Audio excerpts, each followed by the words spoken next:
isiyokuwa na jina. Hata nikipata malaria nikikuona sayo napona. Naweza kulia bahari na macho yasikauke. Umenipa wazimu, wazimu na dawa ni wewe, ni wewe.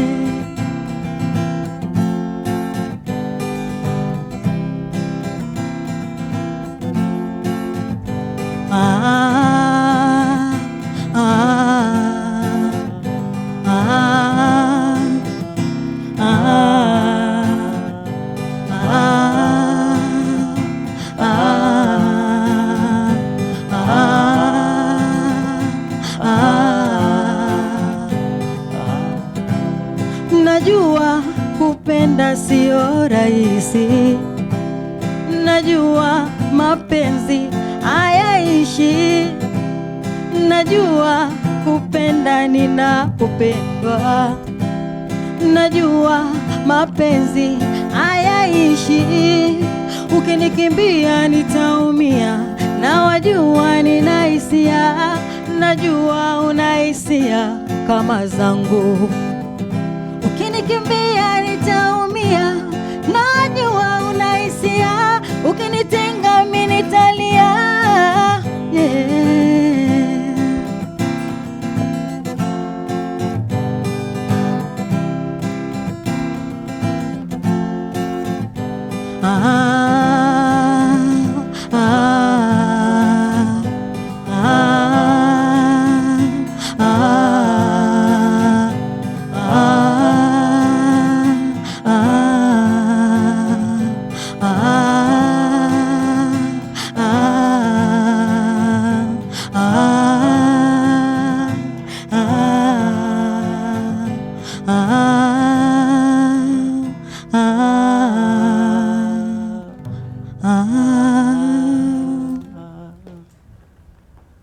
If it is Friday, you know it is a trend. Hello everybody, I'm at Larry Midowo. We have a great show coming up for you.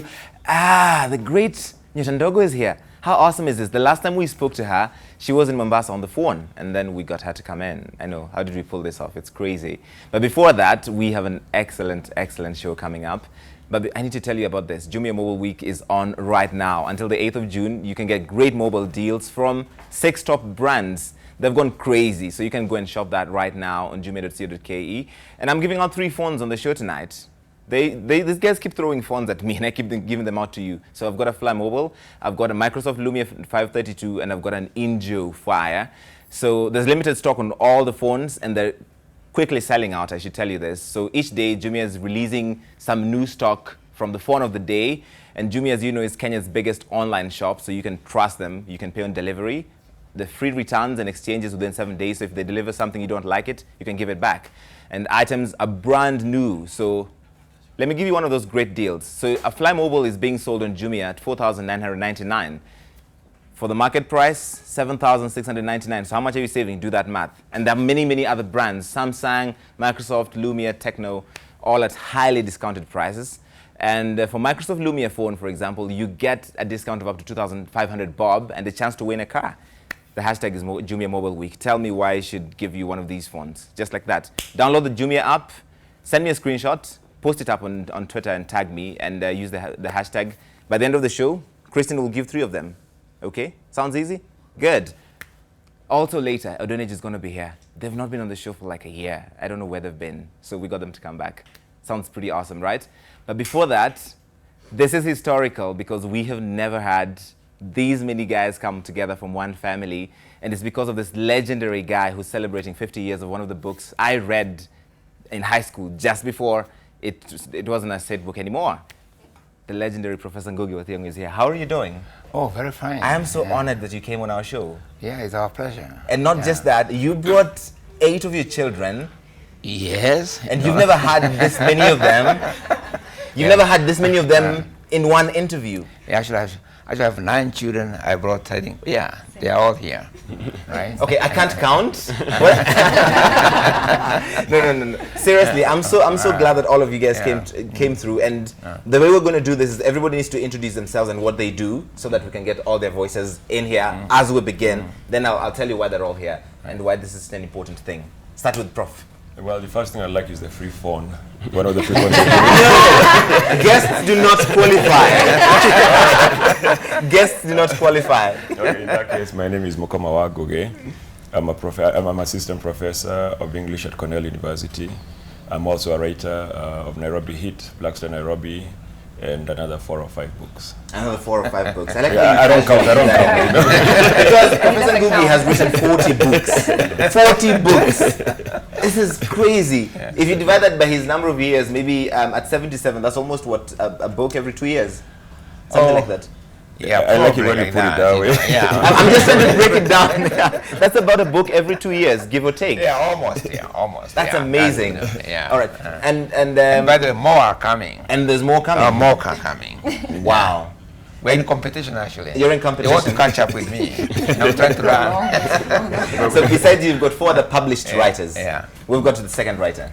Yeah, my name is Thiong'O, and my day job is as a communications consultant, working with the NGOs and other agents. And your night job?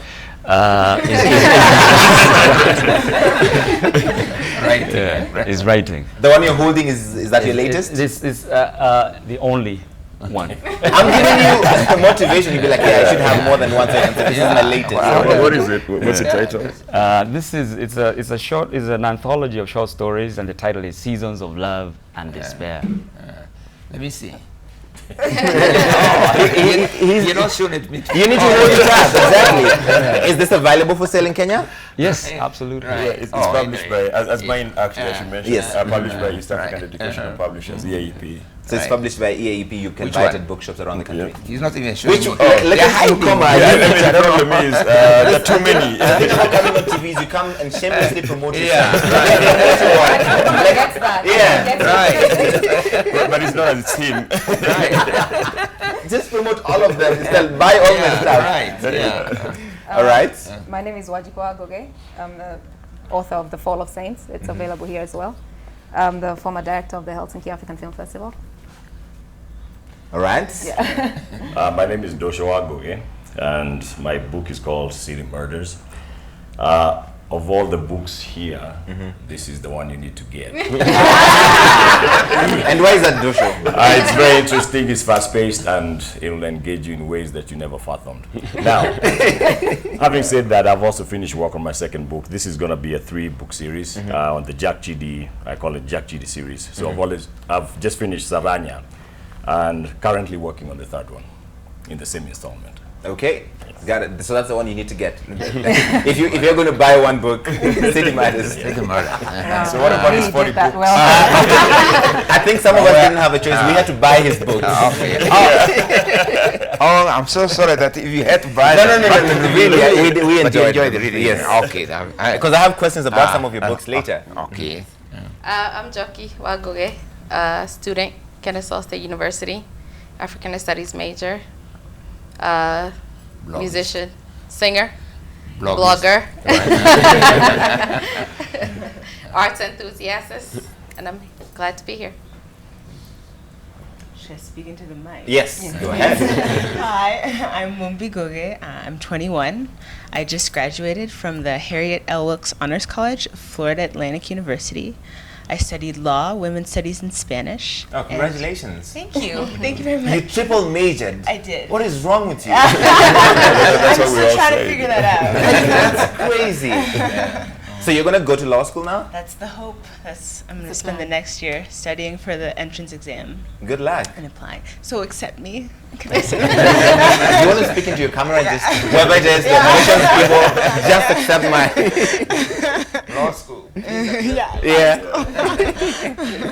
All right. My name is Björn Lanne, and I'm a journalist, and I live and work in Sweden. Okay, just part of the team, good stuff. And last but not least, he's forget to say that he works for one of the top newspapers in Sweden, initially based in Gothenburg, and now another one based in Stockholm, right? He's just being modest. Yeah. So someone has to be, right? Yeah, people brought 4 books. Others have written 40. I thought I did a good job. Modest, yeah. Modesty, this is the one you need to get. Last but by no means least. So I'm Wangari. So I'm his daughter from another father. I'll put it like that. And, based in Kenya. I work for an advertising agency, and I dabble in poetry. You dabble in poetry. Actually, she's the daughter of the late Ngugi wa Thiong'O, with whom I worked very closely. So actually her name is actually Wangari wa Ngugi. We're so glad that all of you came together, such an artistic mix of people. And congratulations, Professor, on 51 years of Weep Not Child, I believe, and 50 years of The River Between. Yeah, actually, I really feel blessed because, in some ways, Weep Not Child, we came out in 1964. I began writing it in 1962, and although it was not the first to be written, it was the first to be published in April 1964. This is very important for me because it was 1 year or 2 years after we got our independence. So the novel was begun in a colonial era when I was a British subject, but it was published as a citizen of a free Republic of Kenya. So I'm very proud of it. Yeah. And also, but also I'm very blessed because it spawned a whole family of writers, not only in terms of immediate biological family, quite frankly, but a whole literary tradition which is developed in Kenya. And I'm very proud of that. Did you stand over them with a big stick and insist everybody must write? Is that what happened? No, it's big brain. They can speak for themselves, but we are a family of storytellers, Maybe, I don't know, is that, well, that true? is quite true. Yeah. I remember coming home from school in the evenings where we would sit down and tell stories, some true, some made up, some fantasy, but mostly made up. And the idea was to tell a good story that will capture everyone's imagination. And then after you finish, the next person, say Wajiko, would try to outshine me. By telling a better story? By telling a better story, or an improvement on something I'd said. So there's a story which I first told it to Thiong'O and Kimunya. Kimunya is not here, and about Monkey Cowboy. Then I was put in prison, I don't know for about a year or so, When I was away, Thiong'O told the others the same story, but now as his own, So, and the story is about Monkey Cowboy, but you can take it from there. Oh, you want? I don't want the story. One of the things I loved growing up with my father is that me and my other brother, Kimunya, would sneak into his bedroom very early in the morning before he went to work, and he would read us a section from, abridged versions of some classics. And what we liked most is to listen to his morning voice. So I'd put my head on his chest, and he would read, let's say for example from Treasure Island, 15 men on a dead man's chest. And his chest would vibrate. Don't forget your rum. And a bottle of rum. So what I like is the vibration. But let's bring out the Monkey Cowboy story. Actually, I want to hear that. All right, what should be? I'll start with the singing. Well, you go. Okay. Monkey Cowboy dagi hurika, edigarika nakora, which translates into Monkey Cowboy cannot be beat by thieves or by police. Now, who wants to tell this story? Tell the story. What happened to Monkey Cowboy? Okay, so the story we really love, and I think we have based, at least I know I've based, my characters on, was one day, Monkey Cowboy was just walking along, and then suddenly he was, surrounded by these cops, and then he told them, look, okay, if you want to shoot me, I'll help you. So I'll position you where exactly you should shoot me, from where you should shoot me. So he stood in the middle, positioned them, And then he told them, I'm going to count to 3, and then when I count to 3, you shoot. So he Yes. went 1, 2, 3, shoot. And then he ducked, and they shot each other, and then they all died. Those are, of course, colonial soldiers. Oh, yeah, the colonial soldiers. On the side of actually, you know, Yeah. and I think he was last seen where?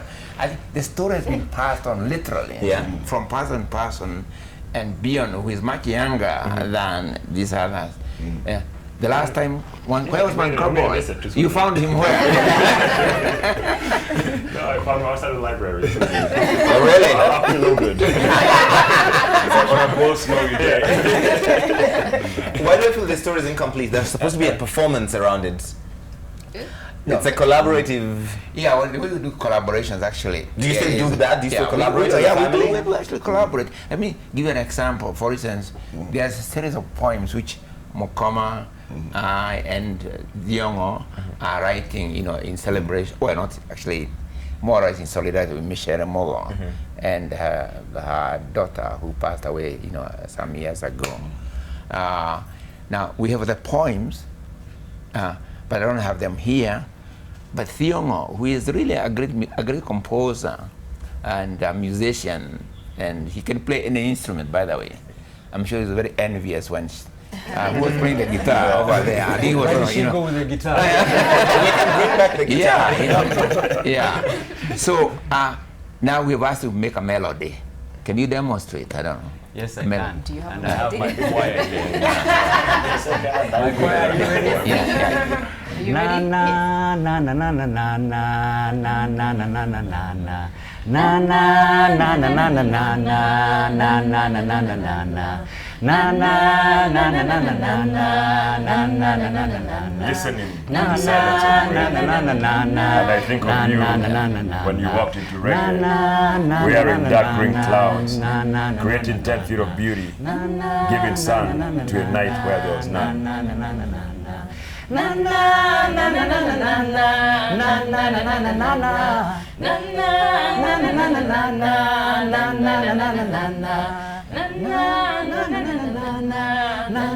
na na na.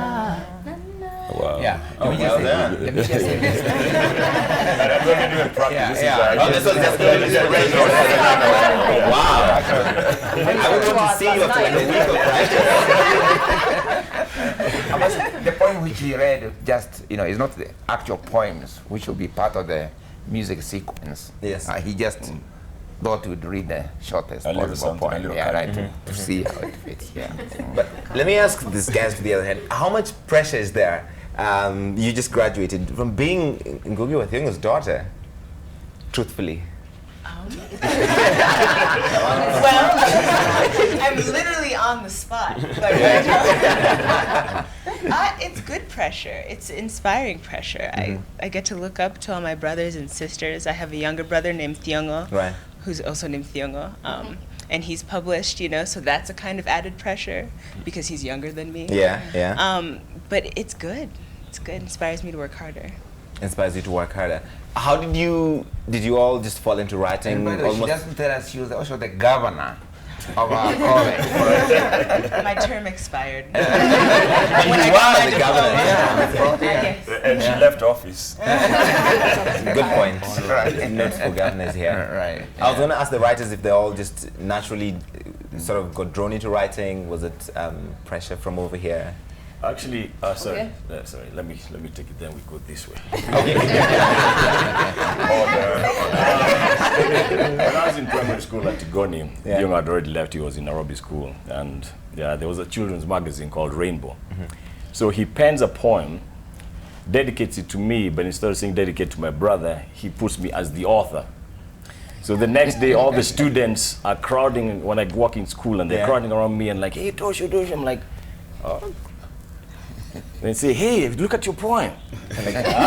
So, okay, I have to own it now because I see my name. So I said very casually, my bike, and I, recite the poem for the first time I'm seeing it.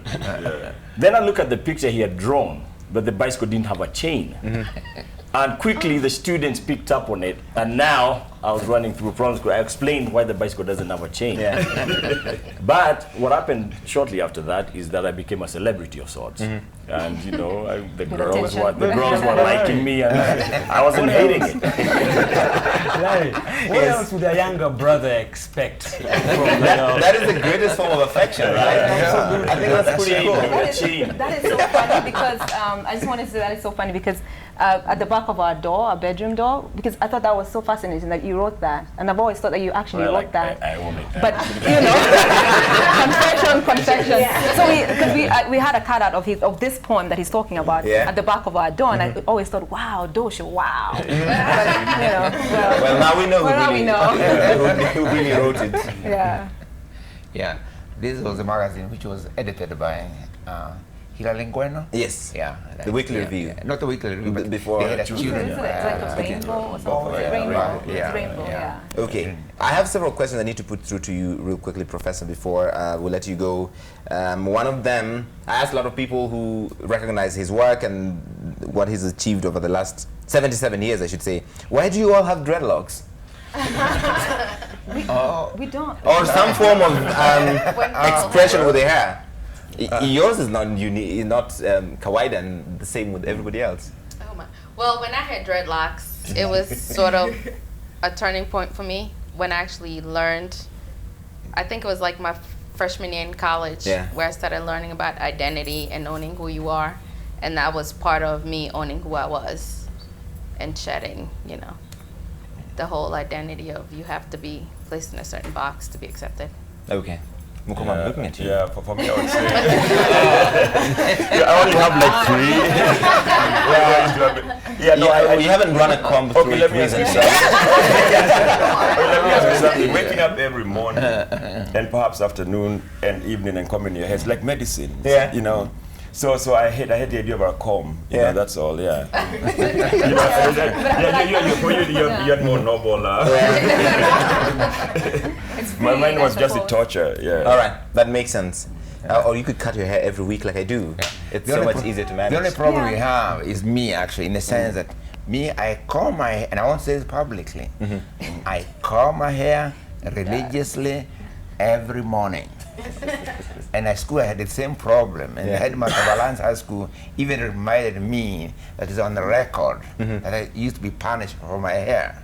But actually I combed every day, which I still do. But when I'm thinking, I tend to do this gesture all the time. So you make a mess of it. Sometimes I do like that. When I'm not even aware of it. I do that. And sometimes in pools. At the end of it, I don't understand what you are saying. I didn't comb my hair because I didn't actually comb it. Yeah, because it's in a certain state. I have to sneak in a break. But the only claim I can say, mine is natural. All of it is natural. Yeah. Ahmed Ibrahim wonders, are Makuyu and Kameno still antagonistic as depicted in the book, The River Between? Well, you know, those are images, you know, and even in Kenya today, we know that there are, you know, antagonism all around, you know, and I think what the symbolism of Honia River is very, very important because it's saying, but between two antagonistic rages and so on, there is actually a meeting point, and there's a common river from which we all can drink. That's why it's called Honia River, which is that's in the river between. That's why it's called Honia River, meaning the waters that heal. You know, and in Kenya, we actually do have waters that can heal, which is our commonness, you know, as Kenyan people. That's a water that heals, and in a way is symbolized by the Honia River, which runs between two rages, initially antagonistic, until people realize actually they drink from the same stream. And in Kenya, we can say we drink from the same Kenyanness. Okay? All right. May I suggest Tusker might play the same role?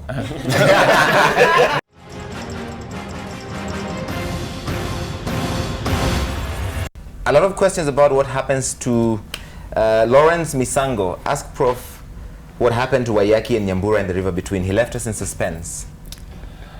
Quite frankly, I don't know. What do you mean you don't know? How can you know? The whole highlight of Bobby the Century was I could ask you that. Look at it, actually, how art works for Yes. me anyway. You know, the first 50 pages of a novel which I'm writing, Yeah. I'm more or less in control. But there comes a moment when there's a qualitative change and the characters and the story take over.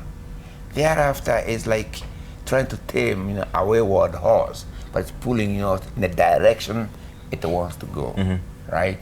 So that's what happens in the case of the characters in the river between.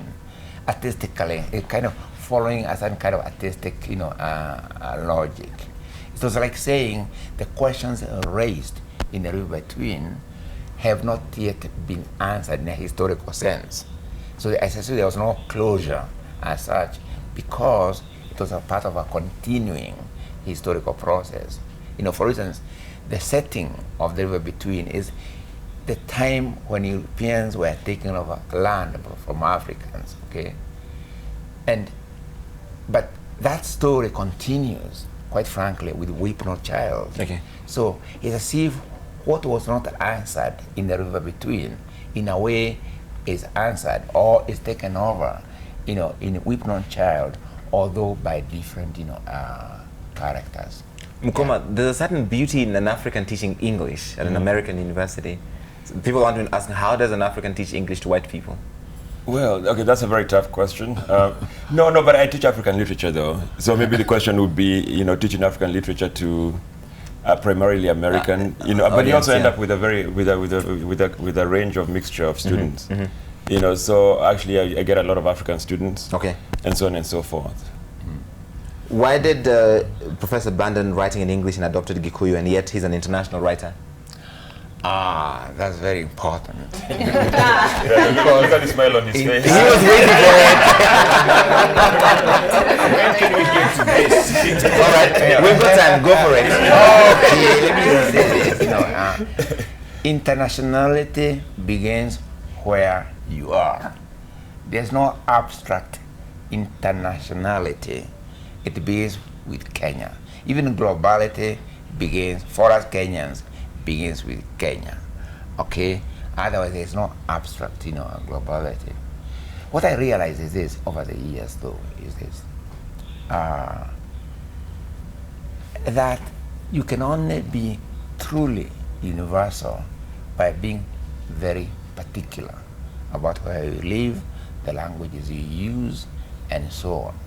But for me, abandoning English for Gikuyu language as part of our African language is because of my advocacy that we have to, that divorcing people from their languages is completely alienating themselves from themselves. It's like making, put it this way, I've sworn I will not let anybody make who I am a problem to myself. If I'm born black, I don't want anybody to make that a problem to myself. Right. In the same way, if I'm born into a language, I do not want anybody to make that a problem to myself. While he or she, why is his language more of a language than my language? Do you know, Professor, that there are people, especially in more of the urban centers here in the country, that don't speak the mother tongue? They don't speak Luo or Taita or Kikuyu or whatever, and they live in Kenya. Oh, wait a minute, not even that. There are people here in Kenya who have middle class parents who bring their children in order not to know their languages, deliberately. And sometimes it says because they're trying to kill tribalism. No, there's nothing. Tribalism is a colonial invention. What do you mean? Well, first of all, the word tribe means a collection of savages. Okay? And let me give you another example.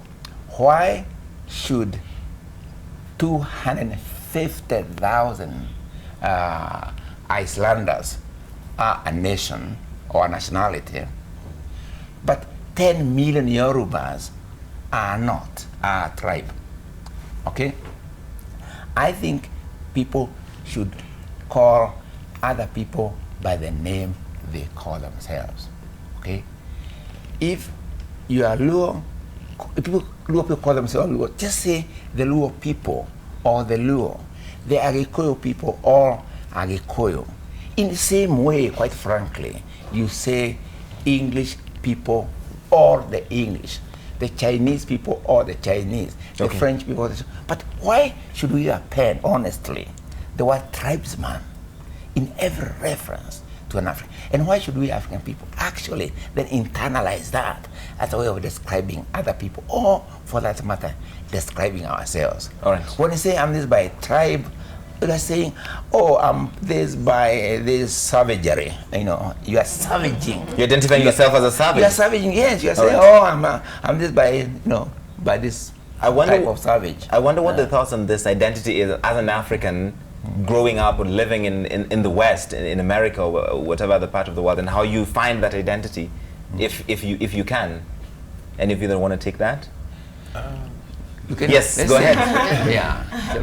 Well, I was born in the States, so it was very important for me to learn my language in order not to feel alienated from my country. Did you learn? I did. I lived here when I was 7 for a year, because I remember being really upset for a long time that I was born in the States. And I would get really upset with my parents, why wasn't I born in Kenya? And so they sent me over to kind of rectify that. So you speak Kikuyu or Swahili? I struggle, of course, because I'm around English all the time. Yes. But I'm here for a month just so that I can speak and get it back in my system, because it's very important. And learn Kiswahili also. And learn Kiswahili as well. Good. Excellent. In fact, that, by the way, let me say that should be the policy of we Kenyans, or Africa in general. Learn your mother tongue, then Kiswahili as the national language, and then English as that other language. And both three languages are very important, but the order of their relationship is equally important. Okay. So let me just say this one sentence before. If you know all the languages of the world, and you don't know your mother tongue or the language of your culture, that is enslavement. On the other hand, if you know your mother tongue or the language of your culture, and you add all the languages of the world to it, that is empowerment. And I believe Kenya, we should choose empowerment rather than enslavement. Yeah. All right, Mukoma. Yeah, no, I was going to say, when it comes to learning African languages, of my experiences at UW-Madison, when I was doing my graduate work, of working. I was in the African languages and literature department, and seeing these white students speaking very fluent, shall we say, even Tanzanian, Kiswahili, or Yoruba, or Igbo, or Kosa. And I ended up actually taking some Kiswahili classes, because I was like, from a white teacher, Oh wow. Yeah, but it means that that they're embracing our languages more than we are. I mean, how many of us here, speak Kosa or Zulu, or Yoruba? You speak Kosa. And well, let's speak a bit of Zulu. No, let me brag. Ditata Kaningli. Let me say that one thing about the languages. This concerns me, and if I say anything in this 50 years of Ibn child, it is this: no child should be criminalized for speaking their language in the school compound.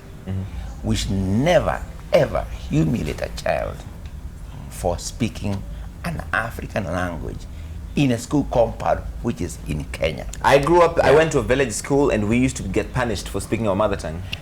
Remember, humiliating a child for speaking their own language. What does that mean? It means you're making that child feel humiliated, ashamed of the culture that created that language, the people that created that language, the history that created that language. And then embrace that other, which is the base of their reward and so on. And it's terrible to make a child feel uneasy about their own history, about their own culture, or even the people who created a language which is the basis of his humiliation. We do that to our children. When we do that, we are killing our future. We are killing a sense of dignity to ourselves. And it should be, actually, I appeal to the government really, to make that criminal for a child, any Kenyan child, anywhere, whether they're speaking in Luo, Kikamba, Kigrema, in school, should never, never be humiliated for being themselves. Okay. Kevin Carey wonders, yes, as you answer that, Kevin Carey wonders if you all know Kikuyu. Oh yes, you all do? Yeah, our kids speak Kikuyu. Your kids speak Kikuyu, but they don't live here. No, like my daughter was born in Finland and she speaks Finnish, and I've always spoken to her in Gikuyu, and she speaks English as well, and she's... Oh wow, that's amazing. Yes, go ahead, like she wanted to say something. To the, you know, the Gikuyu thing, like I have a different experience from Mombi. I went to the US when I was like 13. Like it never occurred to me to question that I spoke Gikuyu at all, because we just always did it. I've always known it. But it was always brought to my attention when I would meet someone, like another Kenyan, and they would ask me, oh, so what's your name? I'm like, Joki Wagoge. They're like, no. Your other name. What's your English name? Oh, they want an English name. But they would always say, your other name. I'm like, Joki Wagoge. No. Your English name. I'm like, I don't have one. So that's when it would occur to me that that's when it would be brought to my attention that there's, you know, there's something going on, some issue or something. And if I might add, Yes, go ahead. I wasn't born in the West. So You put the mic closer to you. I was born in Zimbabwe, so I speak Shona. All right, which is close to Swahili, right? Yeah, it's very close. But the thing was, when I was doing my O-levels, I wanted to drop the Shona because it was difficult for me. And when I went to my father and I said, look, I want to drop the Shona, and then he's like, are you going to drop the Shona and the English, or are you just dropping the Shona? And when I said that I was keeping the English but dropping the Shona, he said, the only way that you will drop the Shona is if you drop the English too. And so I did the Shona, I did it at O-level, and I passed it, even more than some of the native Shonas. speakers. Yes. And what I understood from that was that don't put other languages above African languages. Okay. So for me, I take pride, even when I'm filling out, if I'm filling out an application and they say, what other languages? It's always French, Portuguese. I'm like, where's Shona? Because I speak. You want to select that Shona? The only African language that actually highlighted is Swahili. Yeah. So I'm always looking for Shona, and I always explain they're spoken in Zimbabwe. So I take pride in that, which is something that was instilled in us. Speak your own language and also take pride in other African languages. Don't just say, oh, French or other languages. Okay. Other African languages. Well, that's it. Yes, Mukamadanti. Okay, the irony of how we approach learning English in Kenya and in most former British colonies is that we assume that if you abandon and if you beat out the African language out of the kid, that they will pick up the language, pick up English faster. Yes. But studies show that actually you pick up the second language faster if you know your mother tongue. So, that's a great irony. So for the parents who want their children to learn English, it would be better for them to make sure they are also speaking their mother tongue. Yes. No, I was just about to say. That not all of us were born in the States. I was born here, went to school over here, went to school in the States for a couple of years and came back. So the whole question of language and identity has never been really a source of conflict. But you speak Gikuyu. But I speak Kikuyu, Swahili, and German, and English. Oh wow! He's the example. As you can hear. Yes, I need to finish up. I have a 3-year-old, Nyabura Wadosho, and it did not even come to our minds that would teach her English. It's Gikuyu in our house. So she understands everything I tell her in Gikuyu. She's 3. She goes to school where they teach her English, but in our house is Gikuyu, and she responds well also in Gikuyu, and she's at 3. At 3. Wow. She'll struggle with some words, but that's our primary language. She's a golf player. You stole my thunder. He was hoping to end with that. I just set it up. Young man. All right, this has been really illuminating. He didn't say anything. I'm sure you must have thoughts on any of these topics.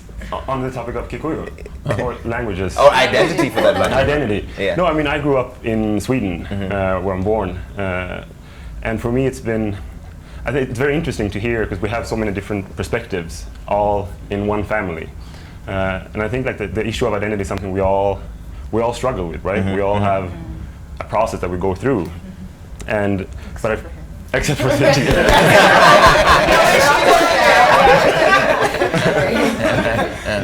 but I mean, I feel like for me, it's been, I can relate to so much about what Fafa is talking about, and, like both in his books and when he's giving his talks, because like my mother tongue is Swedish. Yes. That is where I'm my most comfortable. That's where, like, that's the way I think. That's the way I express myself. And that has given me so much, you know, to feel that security in, and like that confidence. And this is me, this is who I am. And what you're talking about, how like African languages get almost degraded, both internationally and and locally, is such a shame, you know. And like growing up as Swede, you don't have to handle that, because in Sweden, Swedish is the #1 language, and it is. We take pride in that, you know. We have great literature in Swedish, written in Swedish, and we're 9 million people. So I can very much relate to what Fafa is talking about, how it really should make sense that way. I have to bring this to a close, but I need to ask this from Sam Karanja. My respect to Ngugi and the family. Are you into Gikuyu traditional religion, Christianity, or atheism? I'm sure this comes up a lot.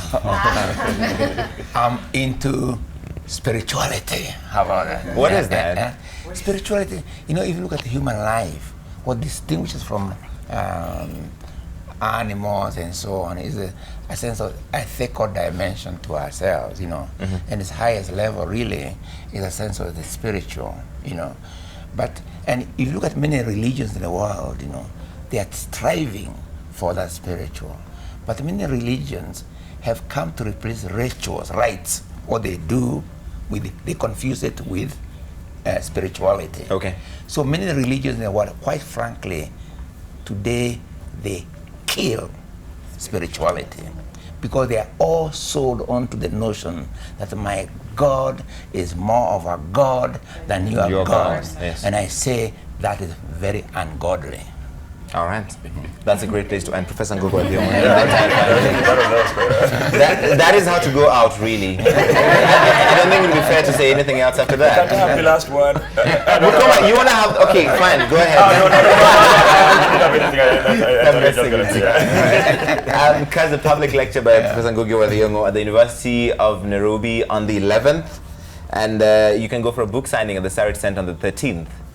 Right? You got those details right? Absolutely. Excellent. Thank you so much for being here. We appreciate it. Well, thank you. You were my icon growing up, so it's been an absolute honor meeting you. Okay. Nice meeting you too. Asante sana. Asante sana. Yeah. And that's all. We're going to take another short break. But before that, Kristen has some of the giveaways right now. Kristen? Yes, like Larry said earlier, we have 3 phones to give out tonight. So the first one is the Fly Thunder, which retails for $4,999. And the Microsoft Lumia, which retails for $7,999, and the Angel Fire for $7,699. So I'm gonna pick one winner now, and it's Paul Anyinka, who says, Larry, please hook me up, simply because I'm a loyal fan of the trend, and as usual, he has his picture with the Jumia screenshot.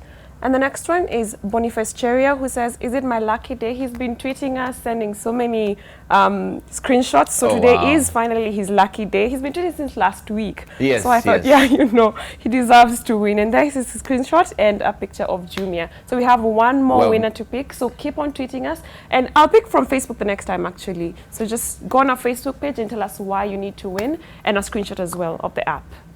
All right, that sounds fair enough. So you can go to our Facebook page, The Trend with Larry Mido, or go to my Facebook page, Larry Mido, and maybe Kristen's going to pick one of the guys from there, okay? When we come back, the First World Problems Top 5, Adoneja here, and more of Nyotandogo.